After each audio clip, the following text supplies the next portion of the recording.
One trophy, 6 continents, 24 champions. A tournament with the very best of the best. From Corinthians shocking the world in 2000 to Chelsea finally beating PSG in 2025, here is the full story of every Club World Cup winner since 2000. The Corinthians in 2000. The first ever Club World Cup, and Brazil's Corinthians absolutely demolished everyone. They beat Real Madrid in the final on penalties after Edmundo, a guy who literally owned a pet chimpanzee, scored the equalizer. It was Brazil's way of reminding the world who taught how to play football. The tournament format was weird back then. 8 teams playing in Brazil during their summer, which meant European teams were melting in 40-degree heat, while Corinthians players were treating it like a beach day. FIFA saw this chaos and thought, perfect, let's do this every year. São Paulo in 2005. After a 4-year break because FIFA couldn't figure out how to run a tournament, São Paulo came in and beat Liverpool 1-0. This Liverpool side had just won the Champions League with that comeback in Istanbul, but São Paulo's manager Paulo Autuori had other plans. He basically invented parking the bus before Mourinho made it cool. Mineiro scored the only goal, and Steven Gerrard spent 90 minutes wondering why there were 11 Brazilian defenders in the box. Fun fact, São Paulo's goalkeeper Rogério Ceni took their penalties and free kicks. Imagine Alisson just casually walking up to take Liverpool's penalties today. Different times. FC Inter in 2006. Barcelona landed in Yokohama as the clear favorite. Internacional kept a tight backline, chased every pass, and waited for one break. It came in the 82nd minute. Larley burst down the right, rolled the ball across, and substitute Adriano Gabiru slid it under Valdez. The Brazilian fans erupted. Gabiru dropped to his knees in tears, and keeper Clemer held firm as Barcelona threw men forward. Full-time 1-0, trophy to Porto Alegre. Ronaldinho left the pitch stunned, while an injured Messi followed the upset from Spain. AC Milan in 2007. Milan showed up with a team that looked like a retirement home field trip. Kaká was 25 and somehow the youngest starter. They had Maldini, 39, Seedorf, 31, Inzaghi, 34, and they still destroyed everyone. They beat Boca Juniors 4-2 in a final where Kaká scored a goal so filthy the Japanese crowd started supporting Milan mid-match. This was the last time Milan won the Club World Cup, because apparently having players over 30 is not sustainable. Manchester United in 2008.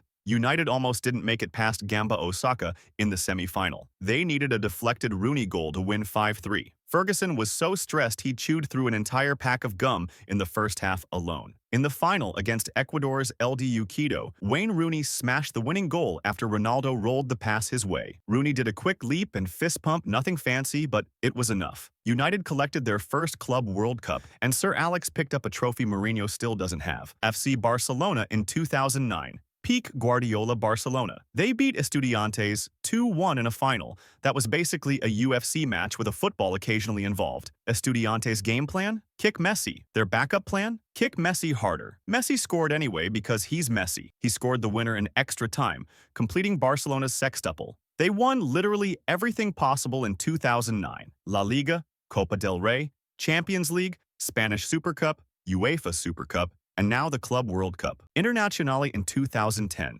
Mourinho's Inter conquered the world by beating Mazembe 3-0. Yes, an African team made the final. Mazembe had knocked out Internacional, the Brazilian one, in the semis, and suddenly everyone remembered African football exists. Mourinho had left Inter for Real Madrid, so Rafael Benitez was Inter's new coach. They won 3-0, and Inter sealed the Club World Cup to complete the haul that Mourinho's treble team had set up the season before. Then Benitez was fired 5 days later. Barcelona in 2011. Barcelona versus Santos was supposed to be Messi versus Neymar. It was actually Messi versus nobody because Barcelona won 4-0, with Messi scoring twice. One of them a neat little dink over the keeper, while Xavi and Fabregas added the others. Neymar still showed his class, forcing a sharp save from Victor Valdez and drifting past defenders enough to earn cheers from the crowd. About 18 months later, he moved to Barca himself.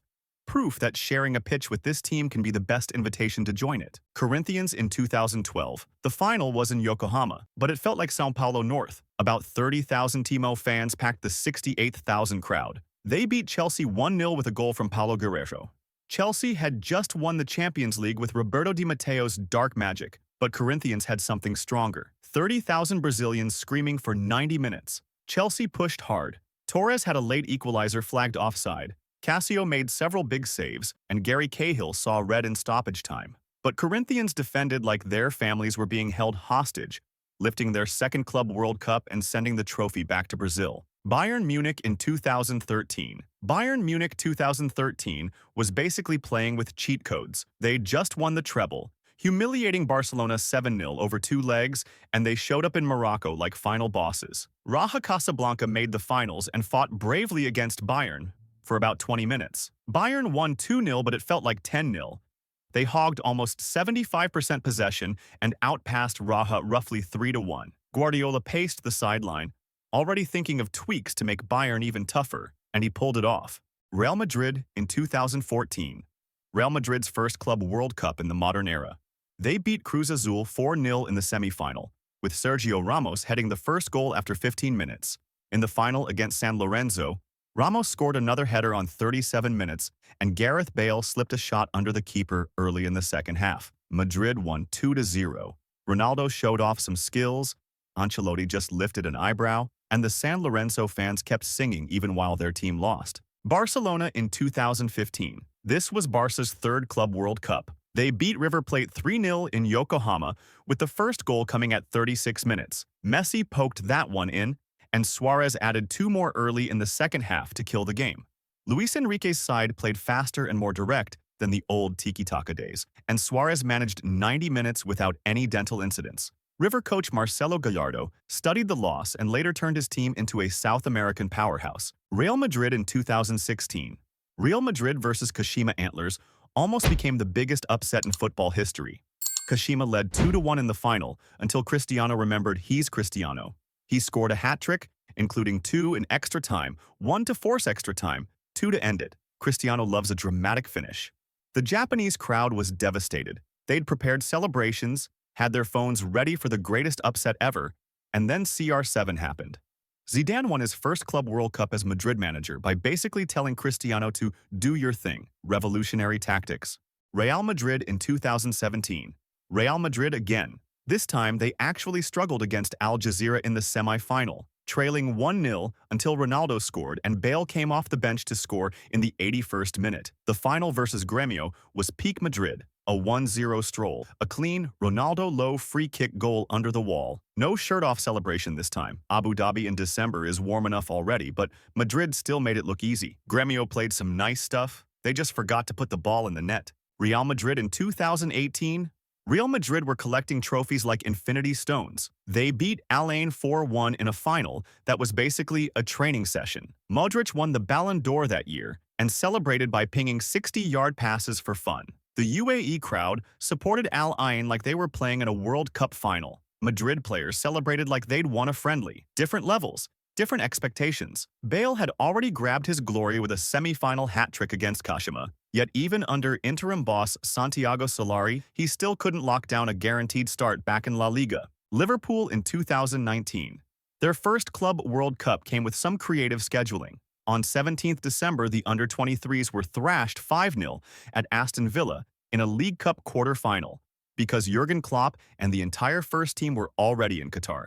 4 days later, that senior side beat Flamengo 1-0 after extra time with Firmino sliding in the winner on 99 minutes. It was a clear sign of how packed England's fixture list can get, and how much Klopp valued bringing the Club World Cup title back to Anfield. Bayern Munich in 2020. COVID Bayern was scarier than 2013 Bayern. They won everything, scored about 500 goals, and showed up in Qatar like they were speed-running football. Beat Tigres 1-0 in the final with a Pavard goal that nobody remembers. About 12,000 fans were let in. Masks on, no fake crowd noise needed. Tigres goalkeeper made about 47 saves and still lost. Bayern celebrated with socially distanced photos. Weird times, but at least Lewandowski finally won a Club World Cup. Still didn't win the Ballon d'Or, though. Chelsea in 2021. Chelsea struggling against Palmeiras was not in the script. They needed a penalty in extra time from Havertz to win 2-1. Lukaku opened the scoring but looked like he was already texting Inzaghi. Mount limped off early, Werner came on in extra time and somehow still managed to be invisible, and Palmeiras defended like prime Italy. But Chelsea had plot armor from their Champions League win. Sometimes that's all you need. Tuchel lifted the trophy, got sacked 9 months later, and Chelsea finally completed football's side quest by adding the Club World Cup to their collection.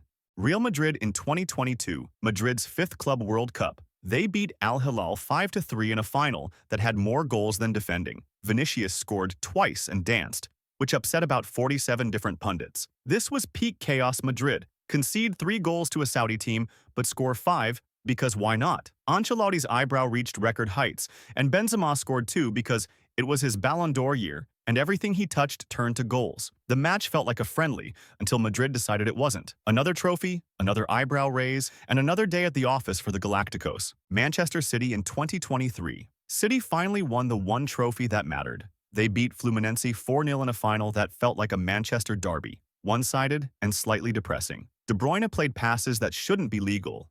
Alvarez scored twice. Phil Foden looked like he was playing against his younger brother. Fluminense's fans partied anyway because that's what South Americans do.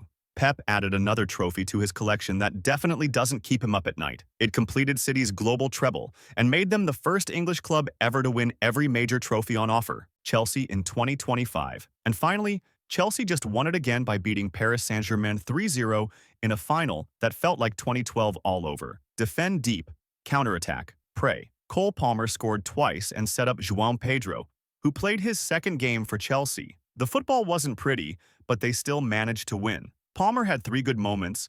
Jackson got sent off in that Flamengo group game, and Nito impressed earlier but didn't decide the final. But Chelsea won because sometimes football rewards suffering.